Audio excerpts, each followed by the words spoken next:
So, yeah, I cheated on my husband for 11 years.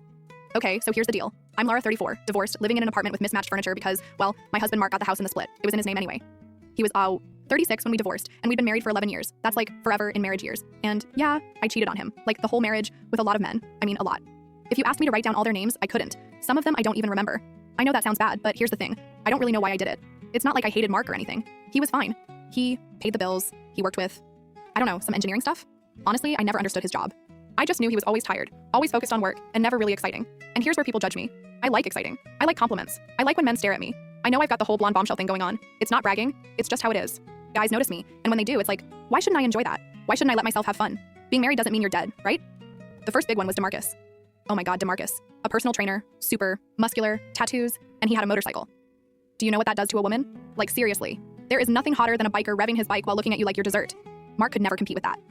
I used to sneak off when Mark had business trips and meet DeMarcus at hotels or at his place. We did stuff I didn't even think was possible. I felt like a whole different person with him. But of course, he got bored eventually. Men like him always do. Then came Roberto. He had this Southern European accent that literally melted me. He wasn't super ripped or anything, but he had that I can get any woman I want vibe, and I fell for it instantly.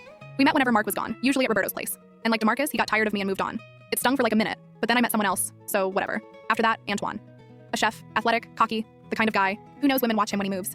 One night after his shift, I ended up in the restaurant bathroom with him. Yes, the bathroom. I know it sounds trashy, but it was hot. The adrenaline, the risk of getting caught, it was addictive. Then it was his apartment, over and over again, until he too decided he'd had enough. And that's just the ones I remember, clearly. In between, tons of one-night stands. Guys from clubs, guys from gyms, even married men who just wanted a fling. I know it sounds like I was out of control, but to me, it was just life. I was bored, and I wanted excitement. Simple as that. Mark, bless his heart, had no idea for years. Or maybe he did. I mean, he must have known something was up. I was always busy on weekends, never answered my phone at night, only texted him the next morning with some excuse like, fell asleep, or phone died. Eventually, he got smart and put some tracking thing on my phone. I didn't even know you could do that. So one night, I was at a hotel with this guy, David, literally just a one-night stand, and boom, Mark shows up. He didn't yell, didn't make a scene, nothing like that. He just looked at me with this face like, of course, I knew it. Then he walked out. Honestly, that was worse than yelling. It was like he'd been expecting it all along. A few weeks later, divorce papers, done. 11 years, gone. Just like that. Now here's the thing. Everyone expects me to sit here and say I regret it, that I ruined the best thing that ever happened to me, that I wish I could go back and change. But I don't, not really. Mark was a good husband, but he was boring. He gave me stability, sure, but no spark. And I don't care how good a man is. If there's no spark, there's no fun. I want fun. I want adventure. I want men who make my heart race and make me feel alive.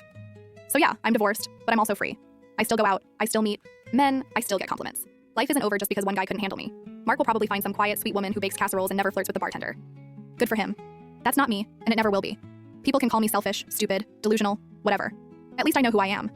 I'd rather be the woman men can't forget, even if they only had me for one night, than the wife who spends her life waiting at home while her husband works late. So yeah, that's my story. Judge me if you want.